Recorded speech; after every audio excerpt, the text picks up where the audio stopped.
Right ఇక ఇటు తెలంగాణలోనూ 2 రోజులుగా కూడా వర్షాలు దంచి కొడుతూ ఉన్నాయి. ఈ రోజు కూడా పలు చోట్ల భారీ వర్షాలు పడే అవకాశాలు కనిపిస్తూ ఉన్నాయి.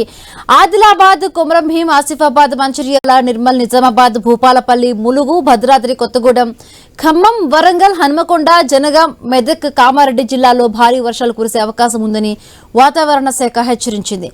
ఉరుములు, మెరుములతో పాటు 30 నుండి 40 కిలోమీటర్ల వేగంతో ఈదురుగాలు వీస్తాయని తెలిపింది. హైదరాబాద్ లో గురువారం అంతా ఎడతెరిపి లేకుండా జల్లులు కురుస్తూనే ఉన్నాయి. దీంతో ఎక్కడికక్కడ రోడ్లపైకి నీరు చేరి ట్రాఫిక్ జామ్ ఏర్పడింది. పలు లోతట్టు కాలనీలోకి నీరు చేరి ప్రజలు ఇబ్బంది పడ్డారు. శుక్రవారం కూడా ఇదే పరిస్థితి ఉంటుందని హెచ్చరిస్తూ ఉన్నారు. మరొకవైపు నిండుకుండల్లా, ఉస్మాన్ సాగర్, హిమాయత్ సాగర్ జంట జలాశయాల్లో భారీగా చేరుతుంది వరద నీరు.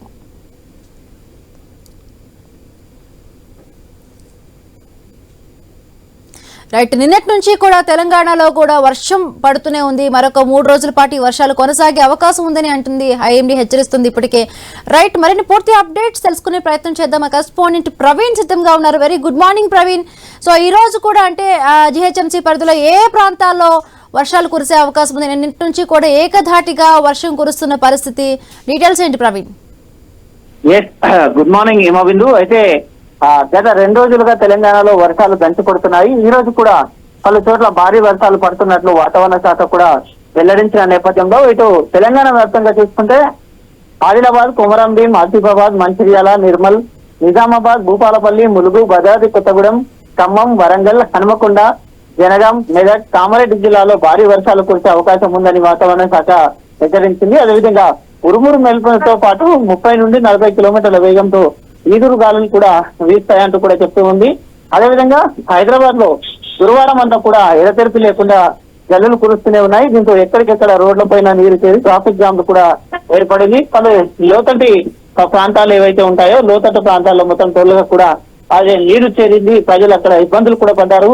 శుక్రవారం కూడా ఇదే పరిస్థితి ఉంటుందంటూ కూడా వాతావరణ శాఖ హెచ్చరించిన నేపథ్యంలో ఒకవేళ ఈ విధంగా చూసుకుంటే కనుక అయితే హుసేన్ సాగర్ లో కూడా లోతట్టు ప్రాంతాల నుంచి పైన ఎగువన కురుస్తున్నటువంటి ప్రాంతాల నుండి వస్తున్నటువంటి వరద కారణంగా అయితే హుసేన్ సాగర్ కు కూడా నీటి మట్టం పెరిగిందని తెలుస్తుంది. హుసేన్ సాగర్ లో పూర్తి నిల్వ సామర్థ్యం చూసుకుంటే 513.47 మీటర్లు, దీంతో 513.24 మీటర్లు చేరుకుంది.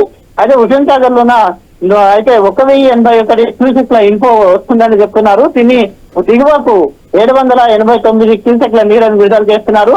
అయితే హుసేన్ సాగర్ మొత్తం తోలుగా కూడా నిండుకుండలా మారిపోయింది. అదే విధంగా జంట జలాశయాలైనటువంటి ఉస్మాన్ సాగర్, హిమాయత్ సాగర్ లో కూడా అయితే భారీగా నీరు చేరుతుంది. జంటాశయాలకు కూడా భారీగా నీరు చేరుతున్నట్టుగా తెలుస్తుంది. అదేవిధంగా హిమాయత్ సాగర్ పూర్తి నీటి మట్టం చూసుకుంటే 1763 అడుగులు, అయితే ప్రస్తుతం 1750 అడుగులు చేరుతుంది అనేది తెలుస్తుంది. దీంతో పాటుగా ఎగువ నుండి 300 క్యూసెక్ల నీరు వస్తుంది కాబట్టి ఉస్మాన్ సాగర్ పూర్తి నీటి మట్టం 1790 అడుగులుగా చేరింది.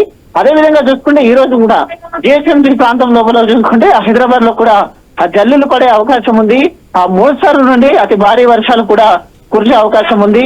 తెలంగాణలో కూడా ఈ రోజు కూడా కొన్ని జిల్లాలలో ఎల్లో అలర్ట్ కొనసాగుతున్నట్టుగా, కొన్ని జిల్లాలో ఆరెంజ్ అలర్ట్ కొనసాగుతున్నట్టుగా ఇట వాతావరణ శాఖ ఇప్పటికీ హెచ్చరించిన నేపథ్యంలో ఇటు జిహెచ్ఎంసీ అధికారులతో పాటు మాన్సూన్ టీం అయినటువంటి హైడ్రా గాని ఇటు మొత్తం డిఆర్ఎఫ్ బృందాలు కూడా అలర్ట్ అయినట్టు తెలుస్తుంది. కాలనీ లోపల ఏదైతే లోతట్టు ప్రాంతాలు ఉంటాయో ఆ ప్రజలను కూడా ఇప్పటికే అప్రమత్తం చేశారు. మూసి నుండి నీటిని వదిలిపెడుతున్నారు కాబట్టి మూసి పర్యాప్త ప్రాంతాల్లో ఉండేటటువంటి ప్రజలు ఎవరైతే ఉంటారో వాళ్ళనందరినీ కూడా ఇప్పటికే అప్రమత్తం చేస్తున్నట్టుగా తెలుస్తుంది. Right, thank you Praveen, thanks for the updates.